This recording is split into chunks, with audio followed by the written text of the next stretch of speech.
আসলে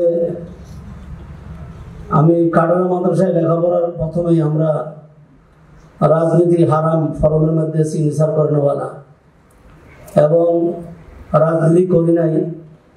একমাত্র খেলাফত আন্দোলন হাফিজ হুজুর রহমতুল্লাহ আলাইহির সাথে সম্পৃক্ত ছিলাম, পরে আবার ছেড়ে দিয়েছি। এরপরে আবার শাইখুল হাদিস আল্লামা আজিজুল হক সাহেব খেলাফত মজলিসের দায়িত্ব মক্কা নগরীতে দীর্ঘ সময় আমি আদায় করেছি। জমিয়ত সম্পর্কে কখনো চিন্তা ভাবনা করি নাই। সারা জীবন শুনি আকাবির এবং আসলাফ, আকাবির এবং আসলাফের আমানত, জমিয়তের পয়গাম, জমিয়তের দাওয়াত, জমিয়তের নিজাম।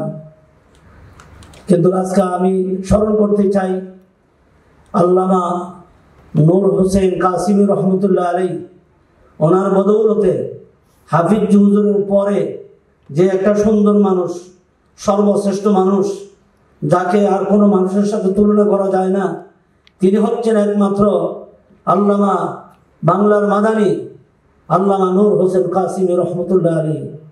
আল্লাহ রাব্বুল আলামিন ওনার কবরটাকে জান্নাতের বাগান বানিয়ে দেন, সকল বলেন আমিন। আমি সেইখানে আমাকে জমিয়ত না বুঝলেও জমিয়তের দায়িত্ব আমাকে দিয়েছে।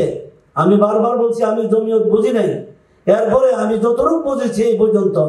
যদি আমরা দেওবন্দের সার্টিফিকেট লাগাইবার চাই, দেওবন্দ করে দেওবন্দিয়তের পয়গাম আমরা লাগাইতে চাই এবং দেওবন্দিয়তের কথা বলে আমরা স্লোগান দিতে চাই, কিন্তু জমিয়ত করতে রাজি না। কিন্তু গাছ খাও দেওবন্দ জমিয়ত, জমিয়ত মানে দেওবন্দ, ঠিক কিনা?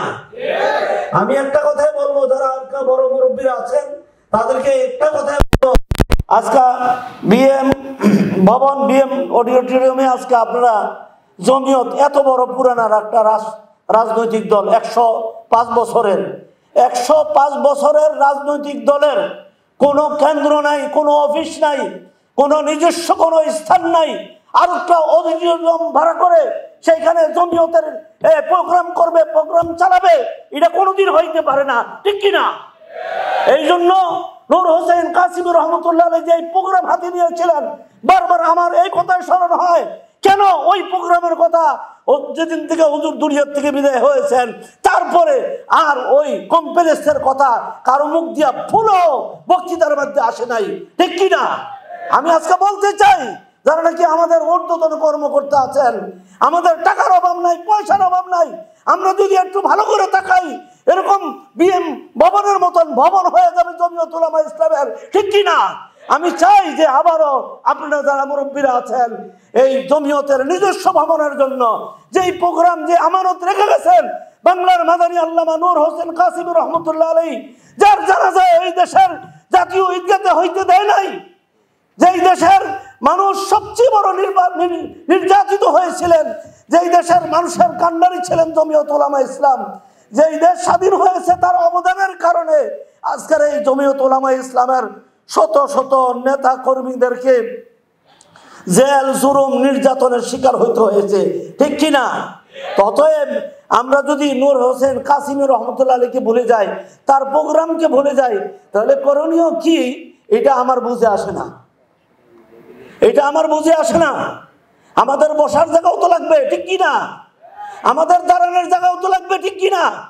এই জন্য উলামায়ে কেরামদেরকে আমি আহ্বান করব, বলবো শুধু দেওবন্দিয়ত দেওবন্দিয়ত, আমরা দেওবন্দিয়ত দেওবন্দিয়ত করে আমরা চিল্লাইলে কাম হবে না। জমিয়তের ছায়া তুলে আসে দেওবন্দকে পুরোপুরি ভাবে, জমিয়ত যেরকম দেওবন্দ, দেওবন্দ যেরকম জমিয়ত, আমাদেরকে এরকম জমিয়তের সংগঠিত সংগ্রামী নেতৃবৃন্দ হয়ে আমাদেরকে চলতে হবে, ঠিক কিনা? আমি সকলকে আহ্বান করব এবং মুরব্বীদেরকে এই কথা বলবো, মেহেরবানি করে জমিয়তের নিজস্ব একটা কার্যালয়, একটা কমপ্লেক্স করার জন্য আপনারা পদক্ষেপ নেন।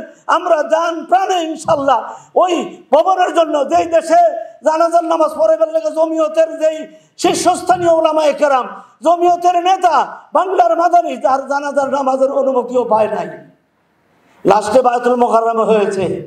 আমি দাবি এটাও করতে চাই, যারা এই জাতীয় ঈদগাহ ময়দানে জানাজার নামাজের আমাদেরকে অনুমতি দেয় নাই, যারা দেয় নাই তাদেরকে চিহ্নিত করে জমিয়ত উলামা ইসলামের মাধ্যমে তাদের জানাজাও বাংলাদেশের মাটিতে ধরে না হয় সেই ব্যবস্থা করতে হবে, ঠিক কিনা? এই দেশে যদি জানাজা হয় উলামায়ে কেরামের জানাজা হবে।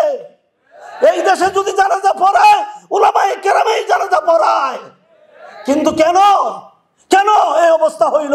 এই জন্য আমাদের করণীয় এটাও আছে, আমরা বুঝা হইনা জানাজার নামাজ পড়াবো, বুঝা হইনা জানাজার নামাজের অনুমতি দিব, ঠিক কিনা? ইনশাল্লাহ রাজি আছি তো? ইনশাল্লাহ আল্লাহ রাব্বুল আলামিন আমাদের সকলকে কবুল মঞ্জুর করে, সকলে বলেন আমিন। ওয়া আখিরু দাওয়ানা আনিল হামদুলিল্লাহি রাব্বিল আলামিন। আসসালামু আলাইকুম ওয়া রাহমাতুল্লাহি ওয়া বারাকাতুহু।